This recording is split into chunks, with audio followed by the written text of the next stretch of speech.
Tech Cocktail Conversations, candid insights from startup founders, entrepreneurs, and thought leaders from around the globe.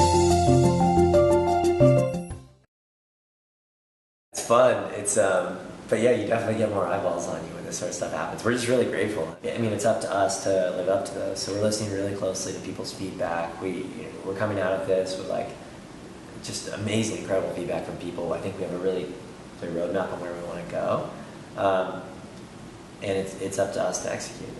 And we just feel like we're really lucky to be in that position. You know, we're really lucky to come out of this and have so many more people know about Highlight and be excited about it and to take it back to their cities and tell their friends about it. And yeah, it's hard. Yeah, there's pressure and stress and all that, but it's a really nice problem to have, right? So we just hope that we can stay focused and keep the product simple and just build out the team you know, I think that if you can get this right, it can have such a huge impact on the world. I think that if you build this product the right way, you can build something that almost anyone would find useful. So you know, initially it's about the serendipity, it's about these moments that I'm talking about. But as we start to get more people on it, all these interesting new use cases emerge. You know, like we have all these people writing to us and say, I was just at this coffee shop and I saw this guy and I couldn't remember his name, and so I avoided eye contact. And Highlight told me exactly what his name was, like I was saying before.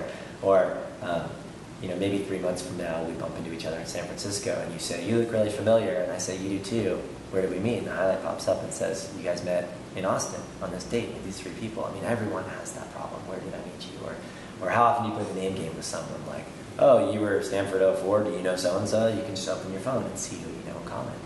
Or maybe if you saw someone interesting at a party and you didn't get a chance to talk to them, you could look the next day at Highlight and say, who was that person? Because it keeps a record of the people you've been here. Or maybe we have a great conversation here and we want to keep in touch. We can just tap a button and Highlight will remember us. We don't have to exchange business cards. And you know, these are such broad use cases and they're so generally applicable. You know, even we want to build a product that anyone in the world would feel comfortable using. You know, I think even you know, almost anyone would be willing to share some subset of information with some subset of people. Like even a mother in her 40s with 3 kids who's married, has no interest in going out and meeting people right now, would probably be willing to let her existing friends look at their phones when they're at a kid's birthday party with her and remember her husband's name and her kids' names and where she works, right? And so we want to build something really, really big and influential that just makes the world better. It makes people friendlier, it helps you remember all these things, it surfaces all these fun moments throughout the day, and we want to build something big. And so we're just really happy that the response has been so good and that more people in other parts of the world are going to hear about it.